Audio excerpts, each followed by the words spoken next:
Hi guys, welcome to His and Hers Dining. It's your host Samantha. And Mikkel. And today we'll be making rice and peas. Rice and peas, rice and beans, whatever. Rice and peas, yeah. We'll be having rice and peas. Or stew peas and rice. Or kidney beans, cowpeas, whatever. Yeah, rice and peas. The Jamaican way. Yeah, the Jamaican way. Oh, sorry, the simple way of making rice and peas. Not the authentic way.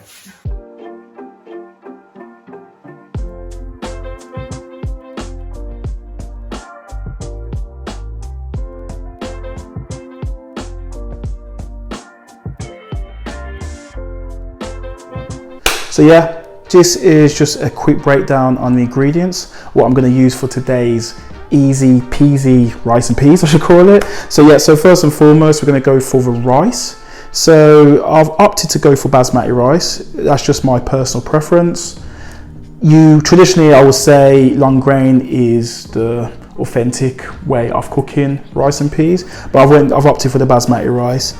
This is actually obviously cleaned. I've cleaned this obviously 5 to 7 times, I should say. Obviously wash it until the water is clear, so obviously it reduces, well, it takes out the starch whilst you're obviously washing that. So yeah, I went for that in terms of the rice. Second ingredient is the most important, the red kidney beans. Peas, sorry, I should say.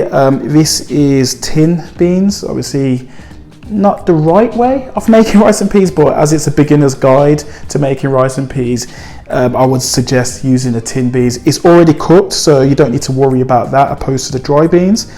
And also when you are cooking, well, when you are obviously cooking it with your ingredients, you're mainly focusing on the other ingredients, whether that's cooked or not, because you don't really want like crunchy onions or anything like that in your rice and peas. So yeah, that's already done there. Next ingredient, I'm going to go through the onions. This is 1 small onion. Usually I would say half an onion or a small onion basically. I've obviously chopped and diced it finely so it cooks a lot easier, and also you don't want to have big crunks in your rice and peas. It's best to obviously chop it up. You just want the taste of the onion in the rice and peas, not the actual, the crunch of the onion in there. Not really that great. Same with the spring onion. I've used this, obviously this is traditionally used. This obviously gives a little bit more depth in terms of taste of the onion. So yeah, that is obviously a must. These are definitely a must. So yeah, from there you've got see the salt. 1 tablespoon of salt, and obviously also 1 tablespoon of black pepper. It all depends on your taste buds. What I'd usually do with rice and peas, obviously add the 1 tablespoon and 1 black pepper as well. That usually obviously adds to the taste, as you should know. If you feel like you need more salt, add more salt. If you need more black pepper, add more black pepper. That's usually the seasons what I do add to if I feel like something's missing, pretty much. The garlic, it's about 5 to 6 cloves of garlic I've used on here. Obviously that's finely chopped, just like the onions. I've used that. As you say, you want to absorb the taste of the garlic, not the actual, the crunchiness of the garlic. You just want to absorb that. So yeah, all that. We've also used, this is ground pimento. Traditionally you should use a whole pimento, but this is obviously crushed down, gives it extra taste, gives it that unique taste. It tastes very seasoned when obviously you use the ground pimento. It obviously gives it like more like if you've not tried rice and peas before or tried pimento, it gives more like a similar taste to cinnamon in a similar way. I don't know, but it gives a really authentic taste when you use obviously the ground pimento. We've used all purpose as well. That's just my preference. It adds obviously the colour, because with the tin kidney beans you don't really get the colour as much if you're used to the dry beans, but with all purpose it gives a bit of colour to it, and also a great taste as well. The controversial seasoning what I'm about to present to you today now is, unfortunately, I've used dry thyme. It is fresh thyme. Traditionally always use fresh thyme, but it's still going to offer the same taste. It's easy to absorb in the rice and peas, but yeah, I'm blaming Samantha for this. She bought thyme and I didn't tell her it was supposed to be fresh thyme, but she didn't know, so my fault.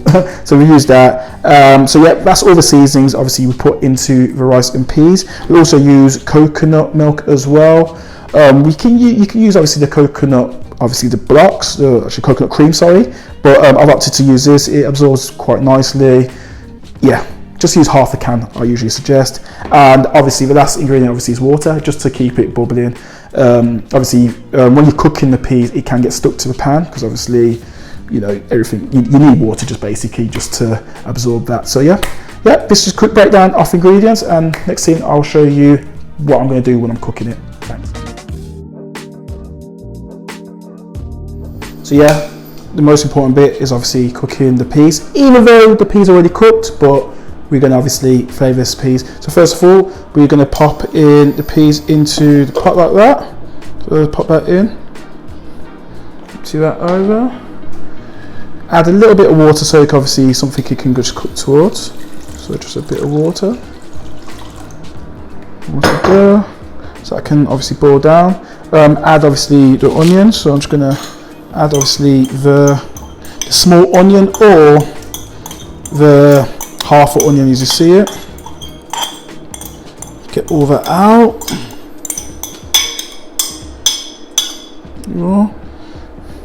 And then spring onions, just going to throw that out straight away. Get that out. Right then, garlic, straight away, just pop the garlic in there.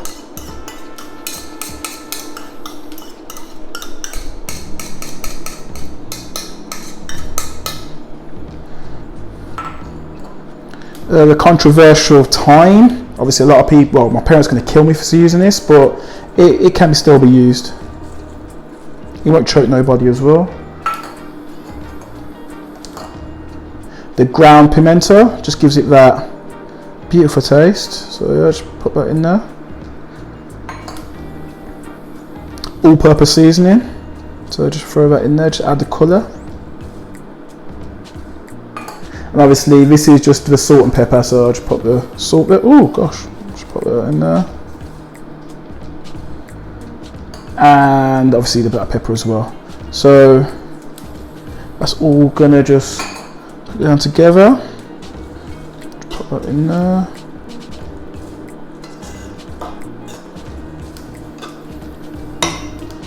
And then last thing as well is the coconut milk as well. So that's about half a.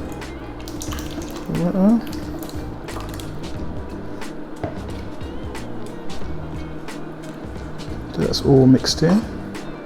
Sorry, I shouldn't really be using this. I should really use this with the rice. Stir that up. And say low to medium fire, I would say.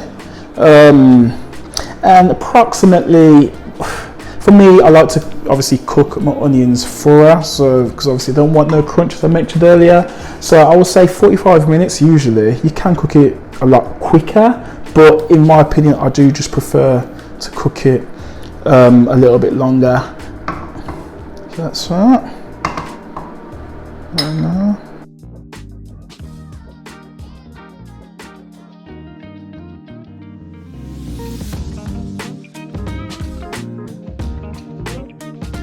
so it's been 10 minutes now. I'm just double checking to see how the progress of the peas are. Obviously we already know that the peas are cooked already because it's from tin peas. Because obviously chance to just stir it to see that it's not catching on the pot. You can see this is usually a time when I just taste the mix. So just have a little bit, not actually just have a little bit of a gravy. It's a bit hot, but let me just put this in the hands. Yeah, just to my liking. So yeah, I don't need to add any salt or anything like that. You can taste the flavour of that. You can taste the garlic and the onions.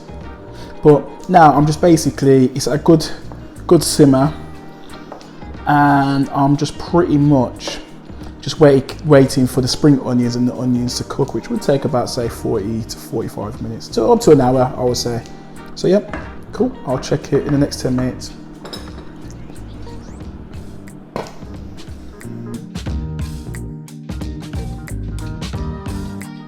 So yeah, guys, the peas has now been cooking for approximately 55 minutes.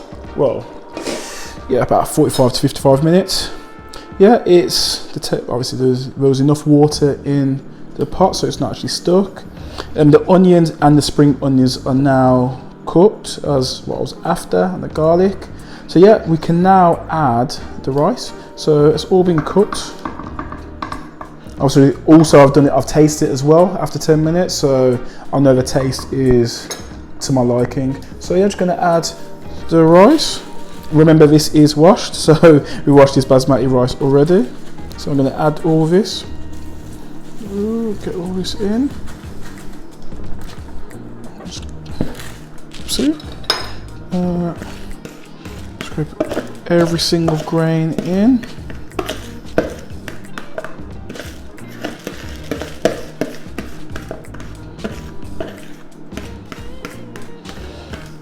And this is, I wouldn't say the hard bit, but the most frustrating bit of rice and peas, in my opinion, is the amount of water you need to add to the rice.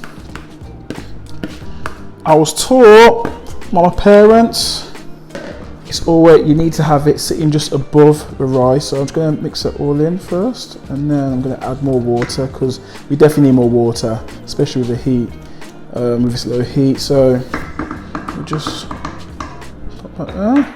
So yeah, so in terms of water, usually an inch above.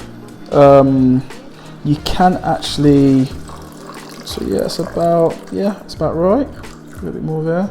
Usually you can put if you obviously your hands are clean, you can put your finger into the rice and measure it into where the rice cuts it to. So I'm not going to do it because it's too hot, but if it's about an inch, literally just an inch, your finger inch should be able to test it out. And just, yeah, and then just obviously let that simmer, let it come to a boil again. And that should be, I'll say about 10 to 15 minutes. And then that should be done. So yeah. And when you're putting the rice in, remember to always add Scotch bonnet just for its flavour. Don't chop it up, don't squish it, don't do anything such as that. You don't want the actual, the spice to get into the actual rice. So just drop it in like that. And that should add a bit of flavour, and that should be fine. So yeah, the rice is now starting to cook. And a little bit of water in there. So it's starting to dry out now. I've already tasted the rice. It is now taking shape. It's starting to get cooked. So the last bit, the most important bit, in my eyes, is now just to let the steam obviously cook the rice. So I'm just going to quickly just finish that. Use foil, old school way. Put that over that, so you turn it off. And then just cover it up and leave that for about 10 minutes, and then the steam should cook the rice. So yeah, that's it really, and I'll show you the finished product. So yeah guys, it's now been approximately 10 to 15 minutes. So yeah, we're going to double check and look at the rice. It should have now been complete. So yeah, the water's now been absorbed, and it looks as if, yeah, it's all been cooked. So yeah, thanks again for watching, and I'll see you next time.